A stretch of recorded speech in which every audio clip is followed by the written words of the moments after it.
have a very awesome conversation. You get karibu sana manze. Asante Kev. How you doing, bro? I am fantastic. Where je? I'm chilling, bro. I couldn't wait for Friday. When you say Friday Be dangerous. Okay. See ati Friday dunda. I just want to relax, man. Me as a millennial, right now I don't have that kind of energy kakitambo. You know what I mean? I just want to, relax at home, do a lot of nothing, read a book or two. Yeah. Chilling. Question, what book are you currently reading? Oh man, I'm reading a lot of books, bro. I'm reading a ton of books. And that's a very good question. I'll give you like a list, manze. Yeah? But yeah, I mean, it depends. I don't know, man. Like, I'm all over the place. I've got like a library. Yeah, so let me see, which book am I reading now? There's one called Creative Magic. That one is like my Bible. Okay. Mastery Robert Greene. Because as a creative, I need somebody to put me on check. You know what I mean? Yeah, I do. But it's good to see you, bro. Are you a reader as well? Yes, I am. Although currently I am not reading anything. Good stuff. Yeah. Yeah, I'm on like a reading sabbatical is what I would call it.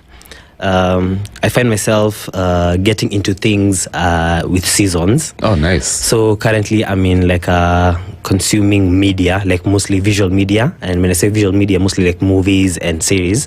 Like I'm consuming them like a black hole. Yeah. You're all over the place. All over, yeah. So I'm not reading as much, and my reading is mostly precipitated by commute when I commute, and haven't been commuting for a while. That's nice. Yeah. This studio is so hot, man. As a pack, I need okay, gents, if you can come through over here and just work on this AC, because I know I'm definitely gonna start sweating in just a bit.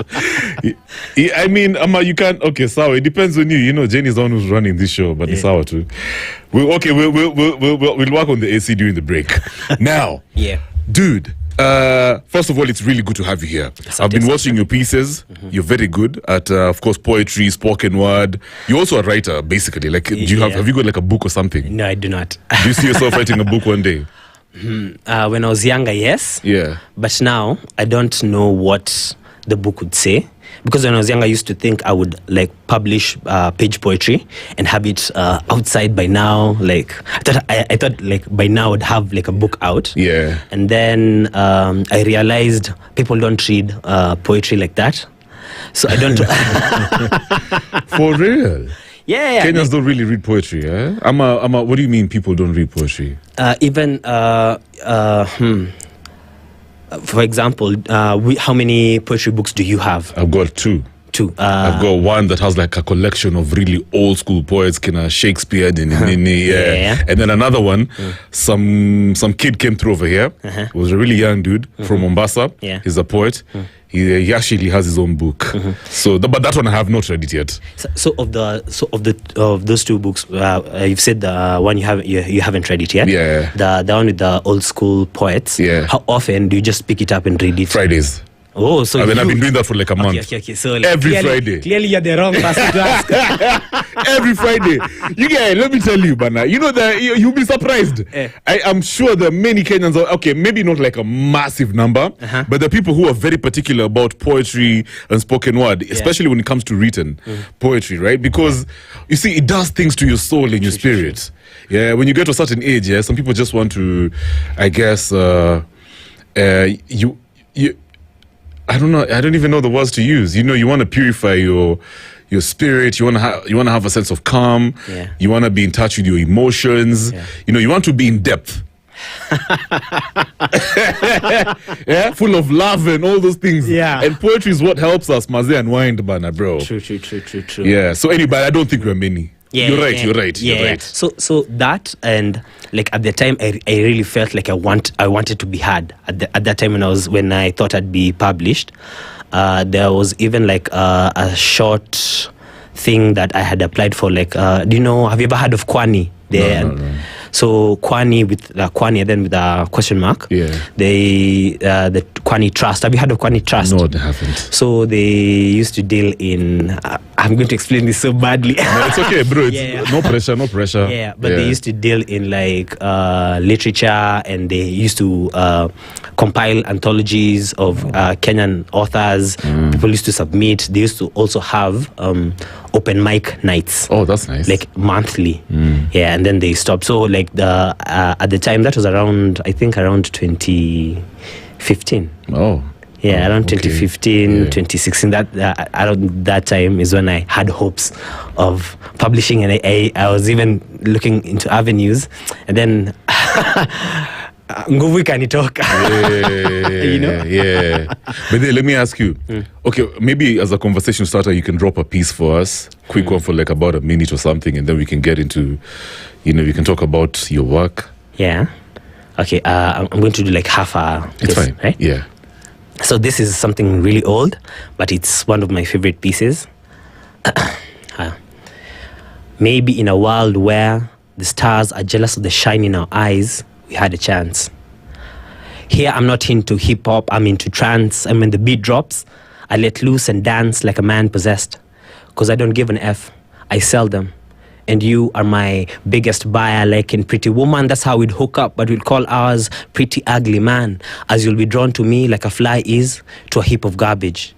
And you'll seem drawn to me like perfectly sketched image. Too good to be true. So I'll pierce myself through and through just to make sure I'm not dreaming. A pinch or two would simply not be enough to confirm this feeling. Nice. Good stuff, man. What's that about? So it's about lost love, and the after you are in a relationship, and then you lose the person, and then unajipata ukijiuliza, maybe if I did this, or maybe if this happened, I would still have you in my arms, or maybe if we didn't ever meet, the maybes you ask yourself after a relationship, and you try to rationalize it ending, like what could you have done different? Should it have ended? Was it even serving you? Wow. Yeah. It's brilliant. I actually read also something similar about when you look at certain relationships, some of them are not even romantic, but we never ever imagine that they'll one day end. True. Like good things really come to an end. Yeah. So when I think of that poem, that piece that you just dropped, obviously I can imagine people that I once knew and they're no longer in my life. Yeah. And this thought actually happens a lot when I'm in the gym. Like it's fascinating. We always imagine relationships have a sense of forever. True. But really they're never forever. Yeah, and the fact that everything things come to an end, one realization that really makes me sad but also hopeful is that everything ends. It's so sad, bro. Everything ends. Even the person you love, one day they will either die, you will die, or you'll just not talk to each other. Everything ends, and it's the finality of life is so. It's something that weighs on me in the back of my mind from time to time. Yeah. I'm reminded of Raila Odinga. People thought he was immortal. Yeah. Like even till today, people still go to Kangon Kajaramogi, that's in Bondo, man. Because they just feel like he's still around, his spirit is still around. So I like how you put it, the finality of life, when it hits you. It's crazy. But let's go back to the basics, bro. Talk about your background. Is this what you always wanted to do? Yeah. Where did you grow up? Where did you go to school? Yeah. Did you go to uni? Ama you dropped out? I decided I was finished. Yeah. So anyway, so I grew up in Umoja. Nice. Like all my life up until I went to uni, and uni I went to JKUAT, but I'm being ahead of myself. So growing up in Umo, I went to school in a public school, Busara. It's still there from pre-unit to class 8. Wow, consistency. Yeah. Nikiwa huko hivyo, I think in school, in primary, I gained a very big love of literature, from just the small poems and passages that you used to find in like the textbooks. Before now the exercise, before the questions. There's a poet, I forget his second name, but he's somebody. He was a very prominent Kenyan very prominent poet in those books, and just the worlds that I could escape in the stories. I remember there's the ghost of Garbatula. I can't remember what the story is about, but I read that book when I was in class 5, and it was such a magical experience. It's the pictures the author paints were so vivid, and looking back now, then I realize kuna vile I really wanted to. I was looking for like such things, such escapism, because I also realized I'm very heavy into like escapism. Oh, that's interesting. So like most of the media I consume, I don't consume like live media or media about what is currently happening. Like the news. Like the news. I consume like art, because I enjoy art. If I could, I would dedicate all my life to just art. So let me ask you, so when you write your work, your pieces, your poems, do you write it for the sole reason of escaping or discovering yourself? Or you just sharing experiences with Kenyans, like typical experiences that you encounter out here? Okay, so that's a very layered question. I think I would it's from when I started writing. When I started writing poetry, I started writing poetry in high school. So just a little backstory before I give the answer. I started writing poetry because a friend of mine, I discovered a book of his that had written poetry, and I asked him, "Hey, yo, Bruce, by the way, like, did you write this?" And he's like, "Yeah, I wrote these poems." I'm like, I was mind blown, because at the time I was so enamored with Shakespeare, and like, actually the works of Shakespeare, and then suddenly I discover now my friend akona a book ile ameandika poems. I'm like, "Bruce, you're the one who wrote these?" He was like, "Yeah, I'm the one who wrote this." I felt so challenged, because at the time I was so into writing compositions and stories. I thought I'd even go into like writing fiction, but the poetry thing was like, it's something, because I've always loved hip hop as well. Nice. Because hip hop is me too. So I got into like my research mode in a library, scoured the poetry books that we had. The school I was in, Chogoria Boys, so the library wasn't that filled, but it had like Shakespeare, works of Shakespeare. It had some there's this book, East African Poets. It's a book about East African poets, a collection.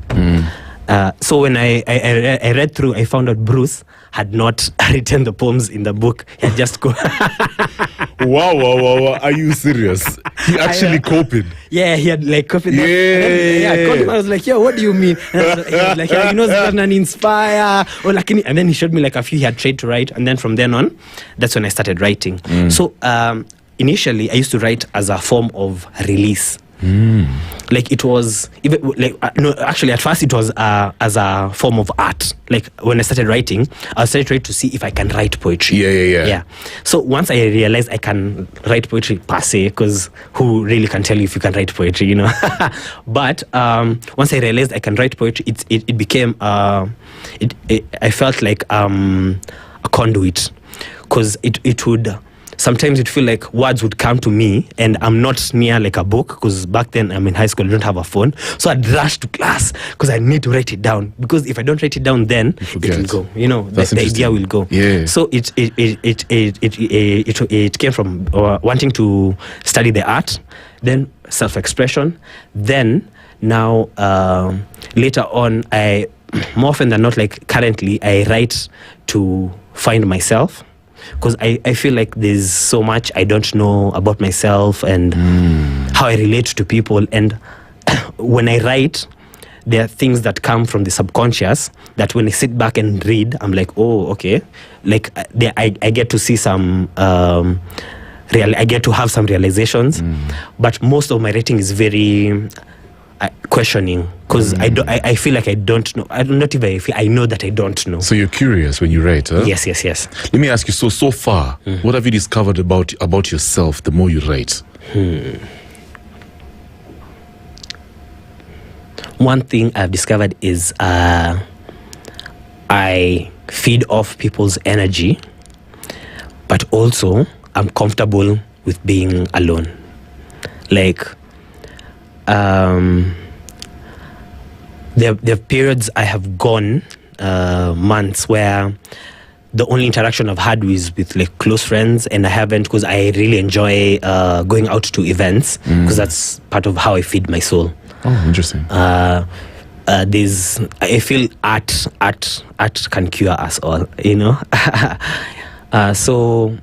So that connection that I know people give, that I get from people, and the energy they give me, because sometimes when I'm by myself, I don't have the verve for life as per se, you know. I'm content with just being.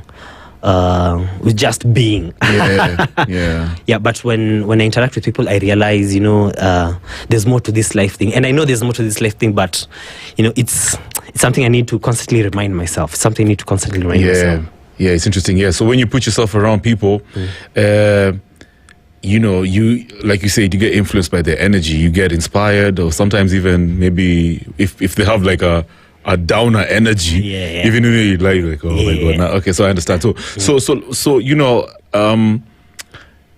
there's this new word, you know, African creatives. It's like a new term these days. But obviously we've always had storytellers who use different platforms, different mediums to communicate their stories and their experiences. True. In Africa, of course. So I'm speaking from the African context. So you as an artist, right? What does it mean to create as an African? What's so different about your context? Okay, so first of all, I find it interesting, I find it interesting that we have the need to classify ourselves by our geographical, where we find ourselves geographically. You know, I'm African because I found myself in Africa. I'm Kenyan because I found myself in Kenya. You know, the only things in terms of being African or Kenyan, I wouldn't say I know what it is to write from that perspective, because I don't have a view of writing from any other perspective. Right. You know? So like even when someone says, like vile tu umesema, like you're an African creative, I am an African and a creative, but I'm not saying I'm not an African. Certainly I'm not throwing out that away, but it's not an identity that influences my writing. I'm writing this because I am an African and this is what Africans do. Yeah, I'm African because I am in Africa and I was born in Africa, you know. Right. Yeah. That's the only I can best put it, I guess. Yeah, I totally understand what you're saying. And for me also, when I think about how we share our stories, especially as Kenyans, obviously there's certain things that influence us. For example, our past, our colonial past. Yeah. Right. Some people say that the problem with some of the impact that our colonial past has had on the way we perceive life is that most of us seek validation a lot. True. You understand? Yes. And then we almost fear authority so much. So when we create stuff, you're not really authentic. I mean, you're not really putting it out there, just as it is. You kind of have limits to yourself. Do you have those? Do you always have those? I guess barriers. Do you have those limitations as well when you create your work? Maybe because of trauma that you've seen, maybe some of your friends or your family, your grandparents go through. Does it affect how you perceive certain things? I would say the fear of authority, because it's something that's like was instilled in most of us from a very young age. Is something that I've been trying to fight for a very long time. One way I've been trying to fight it is my perception in society. So for a long time, I had grown out my hair and into freeform locks. I know it doesn't sound like much of a resistance. But like it's the being told you have to fit in a box and trying not to be in the box and being comfortable in not being in that box, you know, with the writing, cause like Nikki bring up the protests that have been happening. As someone who writes, I have written about such sentiments, but I wouldn't say I wrote them. I wrote such sentiments during the protest. I wrote them way before the you know, like such sentiments of dissent and being dissatisfied. But like you also think of genuinely one of the reasons I stopped going to the protests. Like I saw people being shot. You know, it shakes you to your core, and you want to, like, I personally want to say that before like all these protests happened, I used to think I'm one of those people who would be like frontline, let's go, you know. Yeah. But you sit down and you wonder the things that you are scared to lose, are they even worth not going to fight for? You know. Yeah. And then the people who are going to fight for these things, does it mean that their lives are worthless? You know, it's not. It's you know, true. so it's a constant fight for me. I understand what you're saying, man. It's crazy, yeah. So sometimes you have to always ask yourself all these questions. So let's take a short break, and then when we come back, we continue with this conversation. I have the one and only Irauka. He's a poet, a writer, a creative, a thinker, and it's all about ink, identity, and imagination. We're coming back.